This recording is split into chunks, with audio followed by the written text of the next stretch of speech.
En plein cœur de Paris, à 2 pas de la gare du Nord, niché sur ce balcon un petit coin de verdure.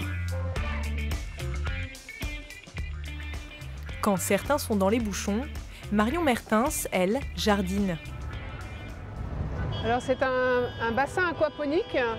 On est au cœur de Paris, vous voyez, on est aidé par les klaxons. Ce n'est pas les klaxons qui vont pousser les plantes, c'est les déjections des poissons qui sont emmenés par une pompe dans ces substrats d'argile et qui permettent de fertiliser les plantes, ce qui fait qu'on n'a pas à arroser. Cultiver ses propres salades en ville grâce à des poissons, il fallait y penser. Salut les potes, pas trop froid? Pour l'instant, ces potagers futuristes et écologiques se comptent sur les doigts de la main à Paris. Sur les réseaux sociaux, en revanche, les amateurs d'aquaponie sont bien plus nombreux.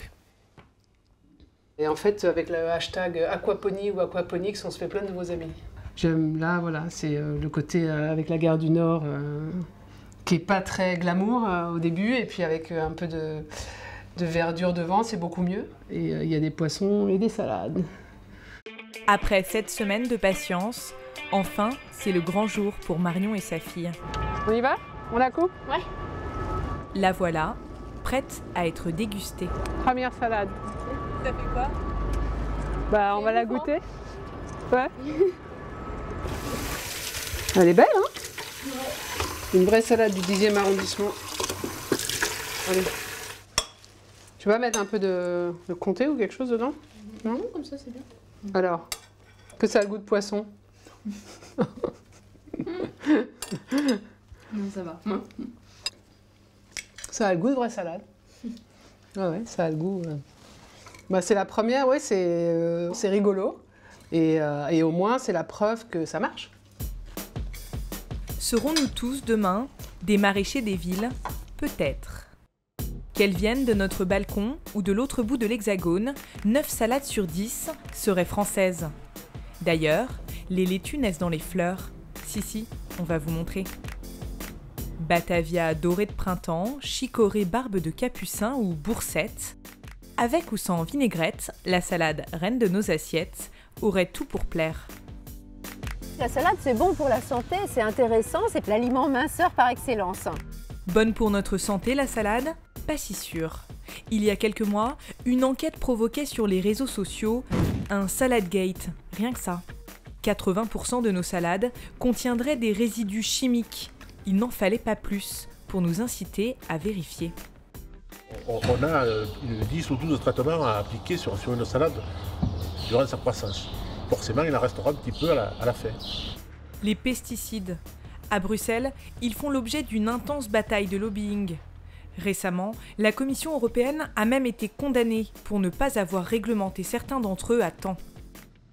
Que les pouvoirs publics ne soient pas capables de réglementer des substances dangereuses en 2016, c'est quand même assez cinglé, quoi. Vous verrez, finalement la salade n'est pas toujours si verte. Mais pour ne pas nous laisser sur notre faim, certains inventent déjà l'agriculture de demain. Allez, vous prendrez bien un peu de salade? Le meilleur de la laitue, c'est le cœur. Le cœur, c'est de la douceur, c'est tendre.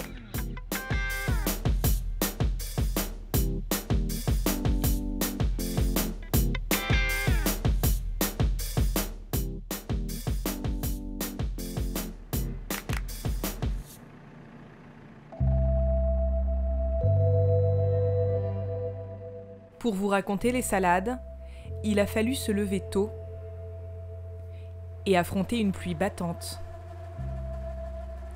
Cette nuit-là, en Seine-et-Marne, pendant que la plupart des habitants dorment encore, dans ce champ, une vingtaine de saisonniers sont en pleine récolte.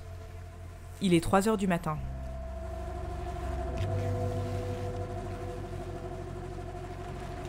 Dans quelques heures, ces salades fraîchement coupées devront être sur nos étals. La course contre la montre débute. Direction Rungis, le plus grand marché de produits frais au monde. Au volant de ce camion, Isabelle Béhuret. Bon, ça va, on n'arrive pas trop tard. Il est 5h30 quand elle arrive avec la récolte du jour. Depuis 30 ans, vendre les salades, c'est son affaire. Maman, tu me redescends une palette de bata, s'il te plaît? Il n'y a pas une minute à perdre. Montaigne, tu peux faire Montaigne. 5 laitues, 5 bata, 5 chèvres. Ok, ça roule, ça c'est bon, ça c'est bon. Isabelle, vous courez tout le temps? Oui, bah oui, il faut. Ça fait partie du boulot, c'est comme ça. Ouais. Si Isabelle a toujours un coup d'avance, c'est grâce à la proximité de son exploitation. J'oublie pas ta rougette, hein. Elle fait son beurre grâce à sa fraîcheur. C'est coupé de ce matin, ça. Et là, il y a encore le lait dessus. Regardez. Sinon, ils ont le cul rouge. Là, c'est bien blanc. C'est coupé de ce matin, ça. Le soleil n'est pas levé et déjà les clients se bousculent. Ils sont primeurs, grossistes ou acheteurs pour des supermarchés. Tous veulent le meilleur prix, mais Isabelle est dure en affaires. À la pièce, on est aux alentours de 0,60 à peu près. 0,60, 0,55, 0,60. En ce moment, on a des conditions climatiques difficiles, des gelées matinales fréquentes. Donc la salade, elle a du mal à pousser. Là, ils annoncent meilleur temps pour la fin de la semaine. Donc il est possible que les prix baissent, mais pour l'instant, ça reste très ferme. Isabelle, c'est la plus connue, la plus célèbre. Ah bah les prix ouais, sont raisonnables. Nous on les vend dans les 80 centimes, 1 euro la pièce sur le marché. Voilà. Ces rougettes se retrouveront peut-être à midi dans votre assiette. Isabelle Béhuret écoule 30% de la production familiale chaque jour à Rungis. La salade qu'elle vend le plus ici, c'est la Batavia, la plus consommée en France. Il existe 3 grandes familles de salades. Les laitues, comme la Batavia, la feuille de chêne ou la romaine, les chicorées, scaroles ou frisées, et puis les autres, roquettes ou mâches par exemple.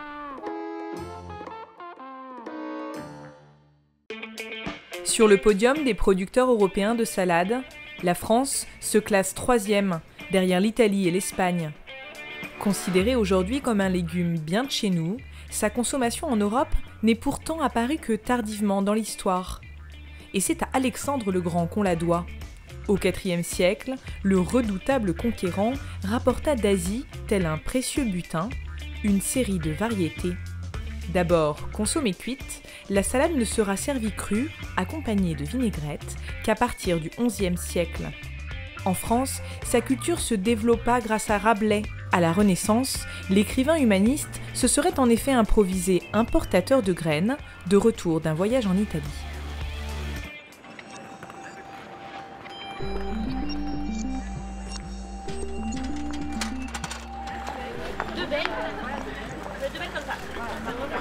La salade passe pour un aliment santé et minceur par excellence.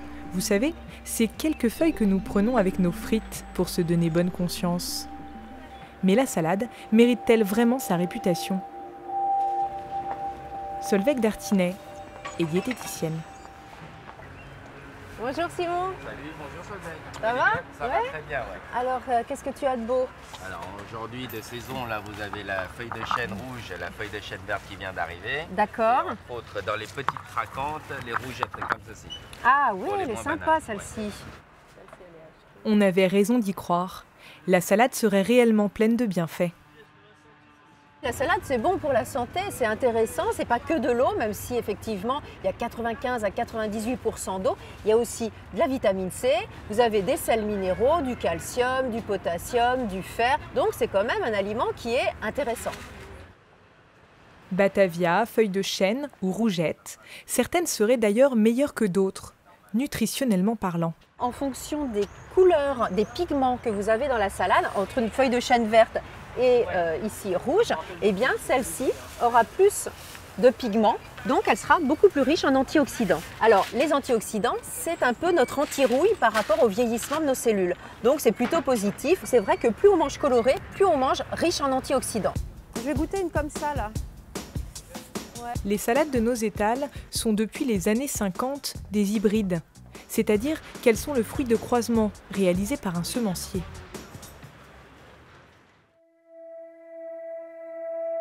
Au petit matin, près d'Avignon, nous avons rendez-vous avec l'un d'eux, Jacques Gauthier.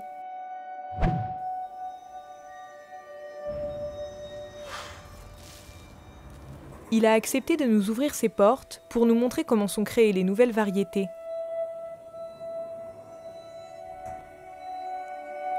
Dans ces serres, nous découvrons des salades comme on en voit rarement.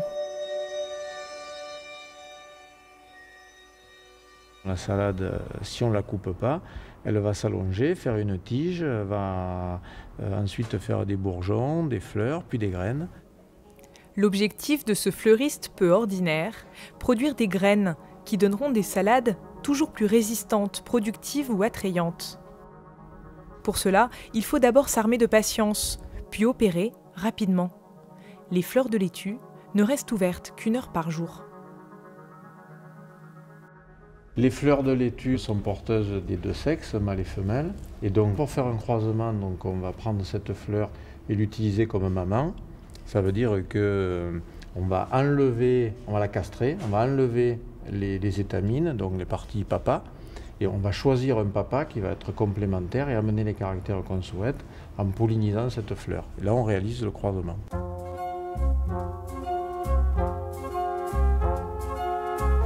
Ouais, on est un club de rencontres. On fait s'associer des caractères qui pourraient s'associer dans la nature, mais là qui sont vraiment choisis. Dans 24 jours, de cette idylle arrangée, naîtront des graines. Semées, elles seront ensuite sélectionnées de génération en génération. Globalement, il y a 2 axes de sélection. Pour la production, ça va être tout ce qui peut garantir une bonne récolte et assurer au producteur d'avoir les résultats qu'il a attendus en mettant en culture la variété. Et pour le consommateur, ça va être des produits qui soient plus sains, plus savoureux, faciles à préparer, qui peuvent se conserver aussi. Donc c'est tous ces critères qu'on va rechercher à travers l'amélioration des variétés. Il faudra attendre 5 ans pour donner une nouvelle variété de laitue. Il en existerait aujourd'hui près de 500 en France.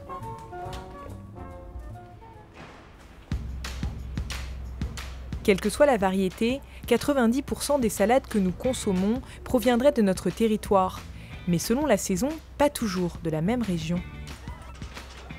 Pour ce légume star, la France n'hésite pas à se couper en 2.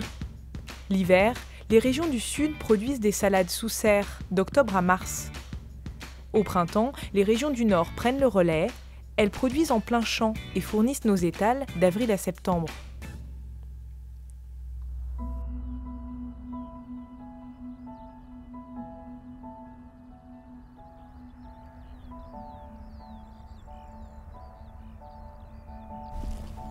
Donc là, on l'a planté il y a 3 jours et on voit que les racines, elles ont déjà pris 1 cm.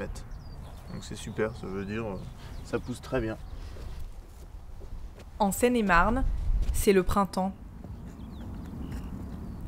Le début de la saison pour Adrien Béhuret. Dans sa famille, on est maraîcher de père en fils depuis 300 ans. Ici, les premières salades plantées sont protégées des intempéries par des bâches. Bah, vous pouvez rentrer, on recommence à 1h30. On va débâcher le reste, après ça sera plus sec. Le soleil est revenu, il est temps de découvrir les champs, et ainsi le fruit de leur travail. C'est sain, il n'y a pas de maladie. Ouais. On est très fiers. On a le moral. Super, tout est régulier. On a bien travaillé. On est toujours obligé d'être 100% à chaque fois, au niveau top, au niveau de la préparation de terre, que quand on laboure, il faut que ça soit sec et tout ça. Parce qu'on ne peut pas planter dans de la terre mouillée, sinon ça ne pousse pas. Et ça, on a le résultat au bout de 1 mois et demi, 2 mois, quand on arrive à une belle salade comme ça veut dire qu'on a bien fait notre boulot, mais sauf qu'on le voit vraiment au dernier moment. Le résultat de leurs efforts, 300 000 salades par semaine. Pour cette production gigantesque, ils ont choisi l'agriculture raisonnée. Un mode de production qui tente d'allier rendement et respect de l'environnement. Le recours aux pesticides est donc autorisé, mais dès que possible, limité. S'il n'y a pas de problème, on ne va pas traiter, parce que déjà c'est un coût supplémentaire de traiter et ça ne sert à rien de traiter s'il n'y a pas besoin. Pourtant, sur cette exploitation, comme sur la plupart en France, les traitements chimiques préventifs sont réguliers. Et ici comme ailleurs, difficile d'en parler. C'est pas une bonne image quand même. On le sait, les gens... Dès qu'on voit un pulvé, Ça y est, un tout de suite, pulvérisateur, les gens, tout de suite on dit pollueur, machin. Mais si on pouvait pas traiter, on traiterait pas. Mais sauf qu'on n'a pas trop de choix, sinon... On est là pour en nourrir, mais pas pour tuer les gens. On serait stupide. En plus, nous, on la mange. Tu vas refermer forage, ou quoi? Pour optimiser les résultats, tout en limitant les pesticides, Adrien fait régulièrement appel à un ingénieur agronome, Élie Dunant. Son travail, conseiller les maraîchers. Adrien, Bonjour. Ça va? salade. Ouais. Impeccable. Je vais te faire la liste des champs que tu as allé voir. Pas de Et problème. comme ça, après, tu me fais un Est-ce petit que, je veux dire, vous avez des bâchés aujourd'hui ou pas? Ouais, t'as croisement, éradique et débâché, forage aussi. Et au niveau traitement, on est à jour? Tout va bien? Pas de problème. Bon, on y va. À tout à l'heure. Allez. Ingénieur, consultant et même un peu médecin, Élie est venu ce matin évaluer l'état de santé des champs avant les premières récoltes. Il y a beaucoup de patients. Hein.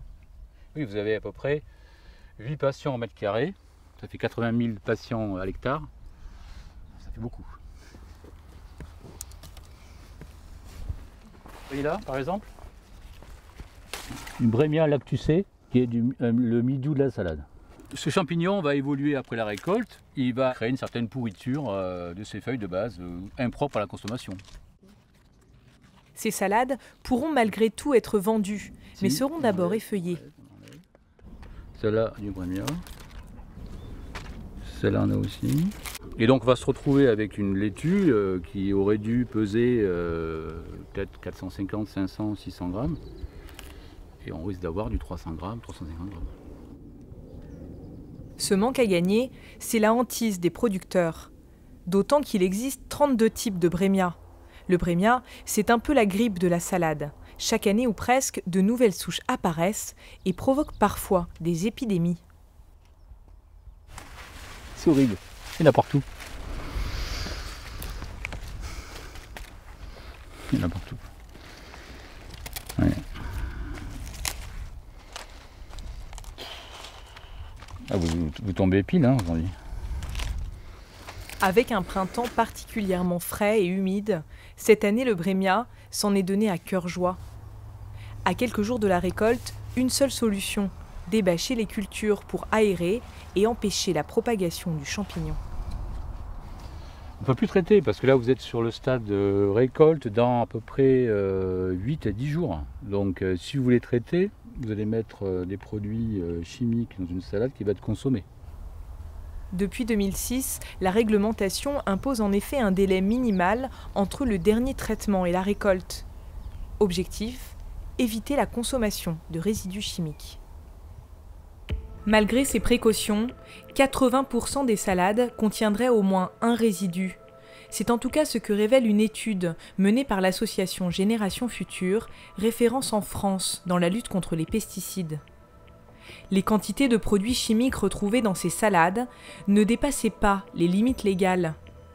Mais un pesticide sur 5 identifiés était interdit en France. Ces résultats inquiétants ont fait beaucoup de bruit. Et même déclenché un Saladgate, selon les réseaux sociaux. Plus d'une salade sur 10 contient des produits chimiques interdits en France depuis des années. La salade, un légume bon pour notre santé. Pourtant, il serait bourré de pesticides. Pour en avoir le cœur net, nous avons décidé de faire l'expérience par nous-mêmes.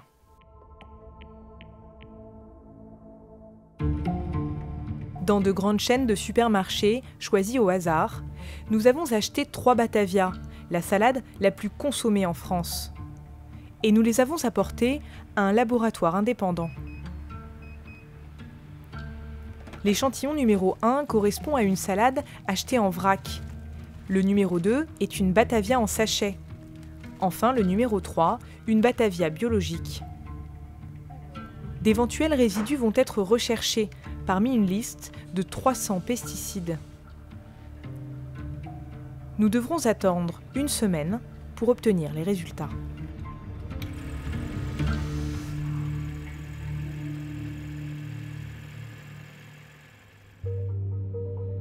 En France, une seule instance officielle effectue régulièrement ce type d'analyse. la DGCCRF, sorte de gendarme de la consommation. Dans ce laboratoire près de Montpellier, Philippe Gros dirige l'équipe en charge des pesticides. Chaque année, il teste des milliers de fruits et légumes. La salade fait partie des plus mauvais élèves. On s'est rendu compte que les non-conformités étaient beaucoup plus importantes que dans d'autres produits. Donc c'est pour ça que c'est extrêmement surveillé par notre administration. Je pense qu'on est à 5% de non-conformité sur les salades, alors qu'on doit être à 2-3% dans les autres produits. Une laitue arrive ici, elle est d'abord congelée, puis broyée. Philippe Gros, tel un expert de la brigade scientifique, va alors l'analyser sous toutes les coutures. On a l'impression de mener un peu une enquête policière, puisqu'en fait, on a des indices qui sont donnés par les différentes machines qu'on a. On a des indices et au fur et à mesure, en croisant ces indices, on sait quel est le pesticide qui est présent dans la salade. Et une fois qu'on a la nature du pesticide, évidemment, on veut savoir quelle est la quantité de pesticides présents dans la salade. Légalement, seules les salades qui contiennent une dose de pesticides supérieure aux limites autorisées sont déclarées non conformes. Si c'est non conforme, il y a un contentieux qui est déclenché derrière, et donc il peut y avoir des pénalités très importantes pour l'agriculteur. Donc on ne peut pas se permettre de se tromper, c'est essentiel pour nous. Dans le dernier contrôle de la DGCCRF, 75% des salades analysées contenaient des résidus chimiques. Parmi ces résidus, 5% dépassaient les quantités autorisées et 3% étaient des produits interdits en France. Comment ces substances défendues ont-elles pu se retrouver sur des salades françaises ? Il y a effectivement les pesticides qui sont rémanents. Par exemple, l'oxadixyl, c'est un produit qui a été interdit il y a quelques années, effectivement. Le problème, c'est qu'on traitait tellement qu'en fait, les sols ont absorbé ce pesticide. Il reste dans la terre et quand on y plante de la salade le pompe, évidemment. En clair, bien qu'interdit depuis 2003 en Europe, l'oxadixyl, comme beaucoup d'autres pesticides, serait encore présent dans nombre de nos champs. Chargé en principes actifs très puissants, il continuerait de contaminer les sols, donc certaines de nos salades. Une semaine s'est écoulée. Les résultats de nos Batavia sont arrivés. Dans l'échantillon numéro 1, de l'oxadixyl, justement. C'est le seul pesticide interdit retrouvé lors de ces analyses. Tous les autres résidus, une dizaine dans la salade en vrac, comme dans la salade en sachet, étaient tous autorisés et dans des quantités légales. Quant à la salade biologique, le document est très clair, aucune trace de produits chimiques.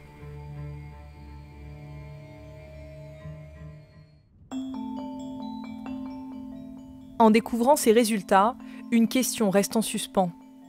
Les quantités même très faibles retrouvées dans nos salades sont-elles vraiment sans danger pour notre santé ? Direction Lyon.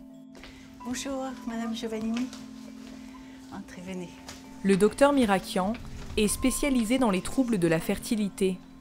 À ses patientes qui souhaitent tomber enceintes, elle conseille d'éviter les fruits et légumes traités avec des pesticides. Depuis votre dernière grossesse, il y a des recommandations qui ont un tout petit peu changé, c'est-à-dire essayer de manger bio le plus possible en ce qui concerne les fruits et légumes. Si vous ne pouvez pas manger bio, vous pelez les fruits et légumes, ou bien vous pouvez utiliser je pense par exemple aux salades, mais bon, les salades, il vaut mieux les manger bio. Oui. Mais vous pouvez faire des lavages répétés et peut-être utiliser le bicarbonate ou le vinaigre. Faire attention aux pesticides, ça, je ne l'avais pas entendu encore auparavant, c'est vrai. Ça, c'est une nouveauté pour moi. Des consignes contraignantes, mais nécessaires selon le docteur Mirakian. La consultation terminée, l'endocrinologue nous éclaire sur les résidus trouvés dans nos Batavia. Chacun des pesticides retrouvés est en dessous du seuil réglementaire. Donc ça, on va dire que c'est rassurant. Mais si ces pesticides qu'on va retrouver dans une salade viennent se rajouter aux pesticides des tomates consommées par la même patiente, aux pesticides des fraises consommées par la même patiente, cocktail de toutes les substances chimiques qui vont être ingérées qui peut avoir un effet délétère. Pour cette spécialiste, Le plus préoccupant reste qu'un quart des pesticides retrouvés dans nos analyses sont des perturbateurs endocriniens. Un perturbateur endocrinien, c'est une substance chimique qui perturbe le fonctionnement hormonal d'un animal ou d'un être humain. Aujourd'hui, ce qui est démontré, c'est que l'exposition du fœtus aux perturbateurs endocriniens entraîne plusieurs effets. Un risque de fausse couche accru, à la naissance un peu plus d'anomalies de l'appareil génital masculin. Et puis aujourd'hui, on se pose très sérieusement la question de la relation de cause à effet entre l'épidémie de cancer hormonodépendant et l'effet cocktail de tous ces perturbateurs endocriniens de l'environnement. Aux États-Unis et au Canada, depuis décembre 2015, il y a un consensus pour bannir les perturbateurs endocriniens pendant la grossesse. Mais qu'en est-il en Europe ? On va dire que c'est officiel dans le monde scientifique. Aujourd'hui, on ne peut pas dire que ce soit officiel dans le monde économique et politique européen. Pas officiel, et même loin de là. En décembre dernier, la Commission européenne a été condamnée pour son inaction dans la réglementation des perturbateurs endocriniens. Pas de sanctions, ni d'amende, mais l'obligation de clarifier au plus vite ce flou juridique. Une décision historique prise par la Cour de justice européenne après une plainte de la Suède, notamment soutenue par la France. La Commission prend note de la décision de la Cour de justice. Soulignons cependant que toute décision devra s'appuyer sur des éléments scientifiques et que le sujet des perturbateurs endocriniens est très complexe. Que s'est-il passé ? Stéphane Aurel est journaliste. Après 4 ans d'enquête sur le fiasco de la réglementation des perturbateurs endocriniens, elle en a fait un livre. En 2009, ce qui a été décidé, c'est que les perturbateurs endocriniens, les pesticides qui ont des propriétés de perturbation endocrinienne seraient interdits. L'adoption de ce texte en 2009, c'est le début d'une énorme bataille de lobbying menée par l'industrie des pesticides et l'industrie de la chimie pour définir c'est quoi un perturbateur endocrinien. Mais 7 ans plus tard, en juin 2016, l'Europe n'a toujours pas défini légalement les perturbateurs endocriniens. Les actions de lobbying de l'industrie, quelque part, ne sont pas contre nature. Ce qui est contre nature, c'est que la puissance publique, la Commission européenne, ne remplisse pas son rôle de protection de la population. Les lobbies ont gagné une première bataille. Au niveau européen, l'interdiction de nombreux pesticides est toujours en suspens. La France a, elle, pris les devants avec le plan Ecophyto, qui prévoit de réduire de 50% l'emploi des phytosanitaires d'ici 2025. Dans le monde agricole, certains n'ont pas attendu les décisions de Bruxelles pour limiter les produits chimiques.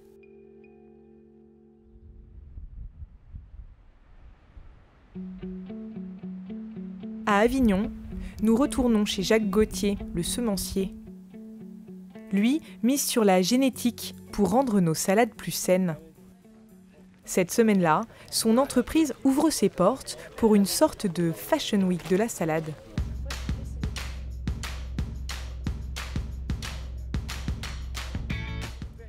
Les maraîchers de la région, qu'ils soient en agriculture conventionnelle ou biologique, sont invités à découvrir en avant-première la nouvelle collection de variétés, résultat des recherches des sélectionneurs. Ici, vous voyez donc Yeti, qui est une de nos nouveautés en Batavia, donc avec les résistances complètes Brémia et Puceron. Donc là aussi, je vous invite à couper une salade ou plusieurs, si vous le souhaitez. Grâce au croisement, les salades d'aujourd'hui possèdent des supergènes. Là, on voit que c'est compact. Et là, tout est consommable jusqu'à la dernière feuille, quoi. Séduisante, productive, robuste, dense. 550. Ouais. C'est largement beau. Mais là, elle est au top. Mais la caractéristique sur laquelle les semenciers travaillent de plus en plus, c'est la résistance aux maladies. Un critère essentiel pour cet agriculteur bio. Ouais, c'est joli. C'est joli, hein. Les résistances, oui, c'est très important parce que nous, en agriculture biologique, on n'a pas de traitement pour lutter contre le brémia. Et on est obligé d'avoir des variétés qui soient résistante à toutes les races répertoriées. Et donc celle-là, elle a un trou, la race 32, le lapin, et ça peut être un souci pour nous, quoi. Donc c'est des variétés qu'on risque d'éviter, sinon on peut perdre des récoltes. En agriculture biologique, c'est fondamental, mais également en conventionnel, ceci est très important pour limiter au maximum l'usage des produits phytosanitaires et répondre ainsi aux exigences sociétales et environnementales. Créer des variétés toujours plus résistantes, c'est l'une des solutions pour réduire les pesticides. L'agriculture bio, elle, va encore plus loin, avec un mode de culture sans aucune chimie, de la graine à l'assiette. Le bio a le vent en poupe. Les surfaces agricoles certifiées augmentent de 5% par an.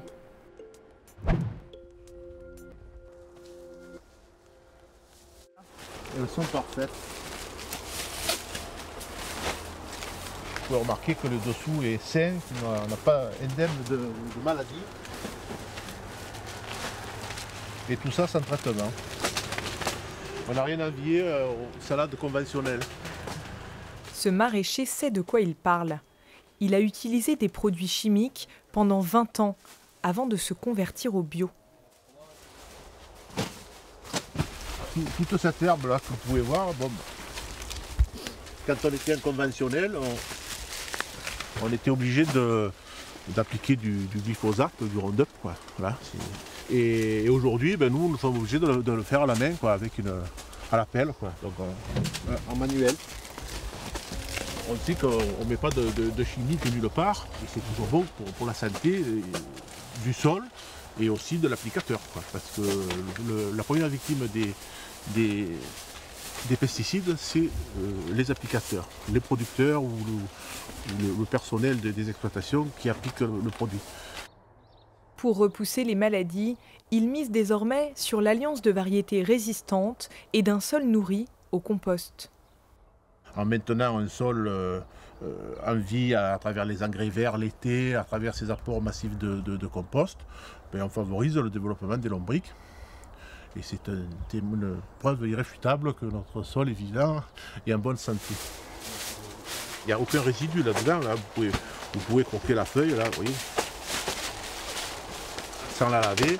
Il n'y a aucun souci. Cette part, c'était un peu par défaut parce que le conventionnel ne nous permettait pas de vivre. J'ai fait un regret, c'est de ne pas avoir commencé 10 ans plus tôt dans l'agriculture biologique. Quand on en parle entre nous, entre producteurs conventionnels, ils ont du mal à croire qu'on arrive à faire des produits comme ça, sans traiter, sans mettre d'engrais chimiques, et à les vendre à un prix correct. Voilà.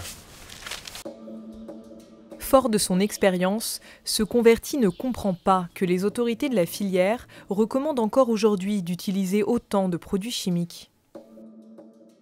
Les traitements en culture, donc si on les compte, on est, là vous en avez 2, 4, 6, 7, plus les traitements du sol et plus les traitements en pépinière, on arrive à entre 12 et 15 traitements sur une salade. Donc voilà, forcément, il y a quelques résidus qui vont se nicher dans les feuilles et qu'on va retrouver dans nos assiettes. Avant sa conversion, Serge Fluet suivait rigoureusement le dogme officiel. Ce n'est pas des charlatans qui l'ont établi. Donc on est bien obligé de se fier à ça. Et dans le conventionnel, bon, les gens ont peur de perdre la récolte et forcément ils appliquent presque à la lettre ce calendrier.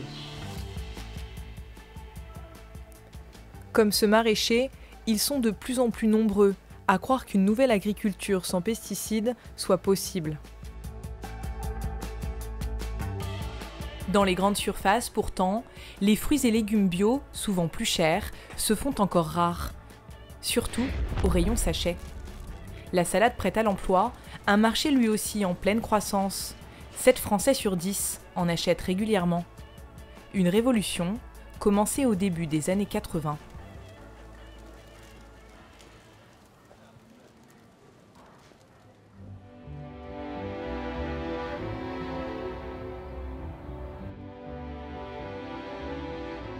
C'est l'histoire d'un succès mondial made in Normandie. L'histoire d'un agriculteur un brin têtu qui voulait faciliter la vie des consommateurs. Émile Rickbauer, 83 printemps, habite près de Caen. C'est lui, l'inventeur de la salade en sachet. J'étais maraîcher et les légumes ne se vendaient pas très bien. Donc je me suis dit, il faut que je fasse autre chose, il faut que je mette une plus-value sur mon produit. Et lors de mes voyages en Belgique, dans un magasin, il y avait des poireaux coupés sur une petite barquette blanche avec un film dessus. Tiens, mais ça m'a fait tilt. En 1979, le Normand décide alors de fabriquer des sachets de légumes pré-coupés, d'abord pour faire des soupes. Puis, il s'intéresse aux légumes qui accompagnent presque tous les repas, la salade. Il fallait vendre du service. C'est tellement facile de prendre le sachet, et surtout on peut faire, parce qu'après on a fait des mélanges, frisé, scarole, et on ajoutait une salade rouge. Et ça, c'était gai, et rien que pour ça, rien que pour cela, les ménagères achetaient quand même un peu de couleur. Sur la table, ça fait très joli. Émile, fier de sa trouvaille, se rend à Paris pour la présenter au Salon international de l'alimentation en 1984. Le succès est immédiat. 3 ans plus tard, sa petite entreprise change de nom et devient Florette, aujourd'hui leader européen de la salade prête à l'emploi. C'est Florette déjà. Alors voilà, paysan de Jeffos, curieux, têtu, a mis la salade en sachet, pas têtu. Tenace. La ténacité d'Émile a payé.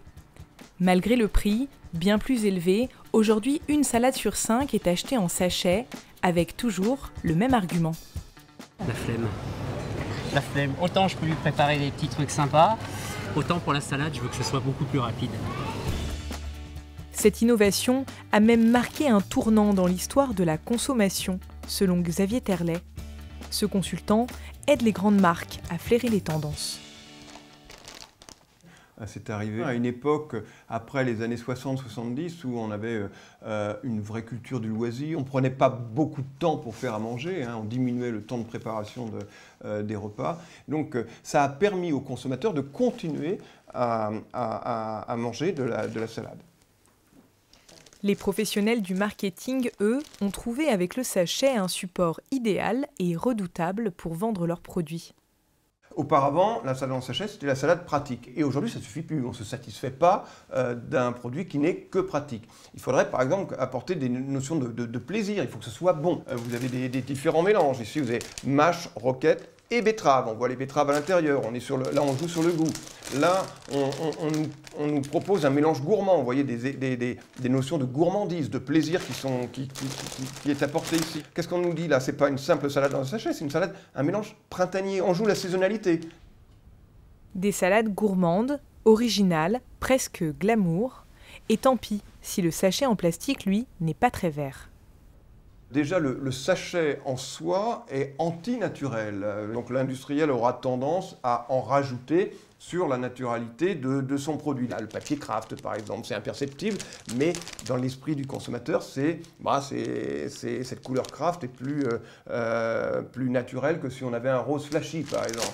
Et là, on nous propose un produit bio, on nous montre bien que c'est une brouette, hein, comme si on allait chercher la salade dans le jardin. Voilà, ça, c'est des codes marketing pour satisfaire le consommateur. Ce marché pèserait en France plus de 450 millions d'euros. 3 principaux groupes se le partagent, Florette, Bonduelle et Les Crudettes. Des sachets pour leurs marques propres, mais aussi pour les marques de distributeurs. Nous avons voulu savoir comment étaient conditionnées nos salades. Les sites internet des marques jouent la transparence. Leurs dirigeants, beaucoup moins. Tous ont refusé la présence de notre caméra dans leurs usines. Pas même une petite interview à se mettre sous la dent. Seule solution pour en savoir plus, franchir la frontière.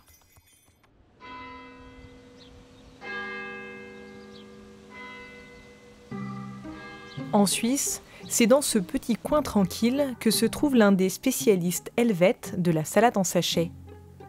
13 hectares de champs, 180 salariés pour 40 millions de chiffre d'affaires l'année dernière. Pas étonnant que Sylvain Agassi ait le sourire. Bonjour. Bonjour Zine. Bonjour Zine. Bonjour. Depuis qu'il a pris les rênes de cette entreprise familiale il y a 17 ans, le jeune patron a un leitmotiv. Faire du bon, du beau et de l'écolo. Bonjour Olivier. Ça va? Bien et vous? Ouais. Ces jeunes pousses ont été récoltées au pied de son usine. Ils l'ont coupé ce matin? Elle a été coupée ce matin, oui. Elle est belle, hein? En fait, ce que je regarde, c'est la qualité des salades. Là, on est sur des jeunes pousses, parce qu'on veut des petites jeunes pousses, hein, qu'elles soient agréables à consommer. Elle est magnifique. En plus, c'est la nôtre de notre domaine, hein, donc c'est la plus belle, hein, mais elle est vraiment belle. Elle est vraiment belle. Première étape, le nettoyage à l'eau du robinet. Les salades sont jetées dans un bain à remous. Le procédé de lavage est ici presque le même qu'en France. À un détail près, aucun désinfectant n'est ajouté à l'eau. C'est qu'en France, le chlore est utilisé et pas chez nous. On ne l'utilise pas parce qu'on préfère de toute façon utiliser les processus les plus naturels possibles. On préfère aussi éviter le chlore pour nos collaborateurs parce qu'ils n'auront pas à le respirer toute la journée. Et puis en plus de ça, vis-à-vis du consommateur, on préfère aussi livrer une salade simplement lavée à l'eau claire parce que sinon il faudra indiquer sur l'emballage laver au chlore et on sait que le chlore fait un peu polémique. Contrairement à la France, en Suisse, il est obligatoire d'indiquer si un désinfectant chloré, comme l'eau de Javel, a été ajouté dans les bains de lavage. Sans chlore, les quantités d'eau nécessaires sont plus grandes et la salade se conserve 2 fois moins longtemps. La suite du procédé est identique des deux côtés de la frontière. Donc après le lavage, on va avoir l'essorage sur les jeunes pousses à l'air chaud pour respecter les feuilles et pas les abîmer. Et puis juste là, on va avoir après le trieur optique. Pour que s'il y a encore par hasard un bout de feuille, un bout de plastique, un bout de bois, le détecteur va l'éliminer. Comme ça, le consommateur n'a que de la salade, c'est pour ça qu'il nous l'achète. Il ne trouve pas de corps étranger qui pourrait être dangereux. Les jeunes pousses sont ensuite pesées dans cette machine avant de tomber directement dans l'emballage. 70 000 sachets sortent de cette usine chaque jour. Un tiers sont bio. Depuis un an, un petit pourcentage est vendu en France. Un marché prometteur selon Sylvain. Les gros s'occupent des gros volumes et nous, dans les marchés de niche bio, on voit bien qu'il n'y a pas une offre très grande, il y a 1, 2 sachets. Donc on vient se positionner où il y a un petit peu de place pour des petits volumes. Mais nous, ça nous intéresse parce qu'on est petit en Suisse. Petit, mais motivé. Dans ce supermarché côté français, Sylvain a su imposer ses sachets dans les rayons. Thierry Bossière est en charge de convaincre les Français de les adopter. Donc on a toute une gamme avec le fameux kale, avec du mesclun, des jeunes pousses. Ces salades sont 3 fois plus chères que les françaises et se conservent 2 fois moins longtemps. Qu'importe, Thierry a un argument choc, le chlore. Bonjour madame, vous avez aussi toute la gamme Sylvain & Co, hein, c'est du bio, vous connaissez, produit en Suisse et lavé sans chlore. Et avec ça, la courte durée de vie de ces salades, jusqu'à 6 jours contre 12 en France, devient même un atout de plus. C'est long déjà. Hein. Vachement long. Vous savez pourquoi c'est long comme ça? Non, je ne veux pas savoir. Non. C'est parce je vous que le dis c'est ce quand que je même. crois. Parce que c'est lavé avec de l'eau additionnée de Javel. Voilà, super, voilà, merci. Moi j'en ai produit d'hier. Ouais. Ah ouais. Voilà, la différence elle est là. Je n'achète pas de bio normalement. Et pourquoi vous vous êtes intéressé alors? Parce qu'il a bien réussi à vendre son produit, il a tout à fait raison. Les produits lavés avec de la Javel, ça m'a dissuadé, mais j'en ai quand même pris un. Voilà, mais je vais essayer, je vais goûter la différence. En France, hormis celles qui sont labellisées bio, les salades en sachet sont principalement nettoyées dans de l'eau chlorée. Un moyen de désinfection bon marché et efficace. Pourtant, le recours au chlore pose question. Les Pays-Bas, la Belgique et le Royaume-Uni l'interdisent. En 2012, l'Europe a voulu trouver des alternatives. Elle lance alors un vaste projet de recherche. Son coordinateur est français, Thierry Benezech. Il a tenté, pendant 3 ans, de rendre le lavage de la salade plus propre. Ici, on a reproduit, sous forme de maquette, les bacs de lavage qui servent pour nettoyer, par exemple, la salade en industrie alimentaire. Le chlore sert à désinfecter l'eau, ce qui permet de la réutiliser et d'éliminer microbes et bactéries. Dans les bains de lavage, le chlore au contact de la salade ou de la terre réagit. Une réaction chimique qui produit des composés toxiques. Après le lavage, pour éviter d'ingérer du chlore et ses sous-produits, la loi impose donc un rinçage à l'eau claire. Il permettrait d'éliminer jusqu'à 90% du chlore et de ses résidus. Mais le cœur du problème est ailleurs. L'utilisation de chlore dans ces industries-là conduit à des composés qui sont considérés aujourd'hui cancérogènes et qu'on va retrouver, non pas sur la salade elle-même, mais qu'on va retrouver lorsqu'on va rejeter ces eaux de lavage dans les stations d'épuration, puis après dans les terres, dans les eaux. Et ça pose un problème de santé à terme, un problème de santé publique. Face à ce risque de pollution, 8 pays européens ont participé au projet SUSCLEAN et testé de nouvelles techniques de nettoyage. L'enjeu, allier sécurité sanitaire, écologie et économie. SUSCLEAN a permis de mettre en évidence 2 choses. La première, c'est que l'on peut faire des propositions qui sont acceptables pour l'industriel, propositions alternatives à l'utilisation de chlore, c'est le cas de l'ozone. L'ozone a des propriétés désinfectantes, mais également d'avoir la possibilité de continuer à utiliser l'eau de Javel, mais en l'utilisant dans des quantités, des proportions beaucoup plus faibles. L'ozone serait actuellement en test dans certaines usines en Europe.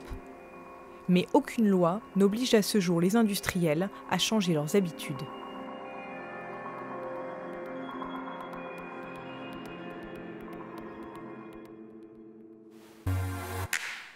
Et si demain, la salade poussait dans des usines en plein cœur des villes ? À New York, cette agriculture existe déjà depuis 10 ans. Dans ce décor de science-fiction, les salades poussent à la verticale, sous une lumière artificielle. Cette start-up rêve d'un destin comme Google ou Apple. À vous tous qui êtes nouveaux, bienvenue dans notre communauté. Ici d'ailleurs, les agriculteurs se font rares. La plupart des salariés sont ingénieurs ou scientifiques et travaillent dans des endroits plutôt insolites. L'équipe travaille ici, c'est notre bureau principal.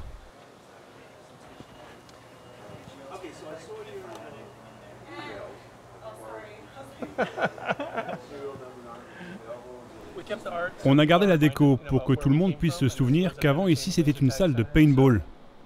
Ça fait partie de notre histoire, on s'est juste réapproprié les lieux.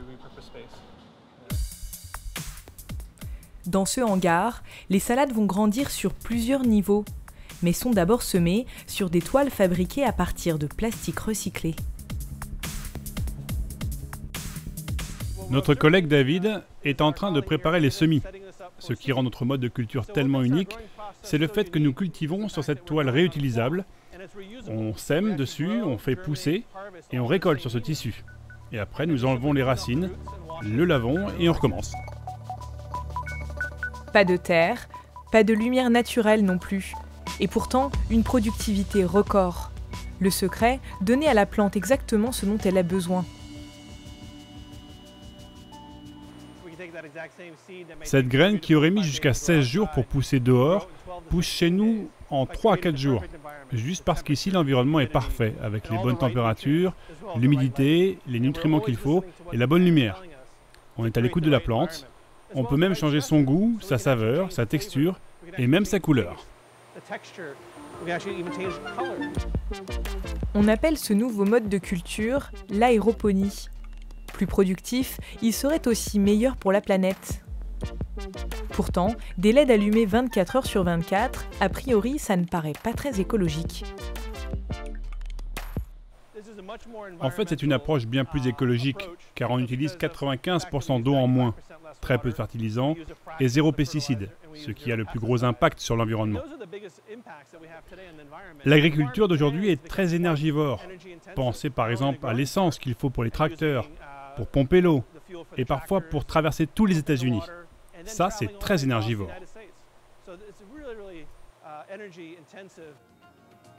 Zéro pesticide, mais ces cultures ne sont pas bio pour autant, car aux États-Unis comme en France, impossible d'obtenir le label si les salades ne poussent pas dans la terre.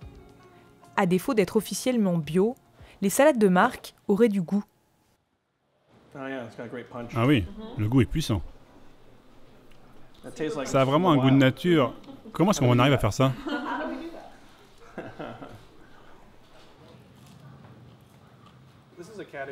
C'est un type d'aliment qui typiquement n'a pas beaucoup de goût. C'est pour ça qu'on se concentre sur la création de nouvelles sensations gustatives. Alors, l'aéroponie, une vraie alternative à la nature? En fait, c'est même meilleur. C'est meilleur que ce qui pousse dans la terre. Mère Nature est formidable, mais il n'est pas possible de contrôler Mère Nature.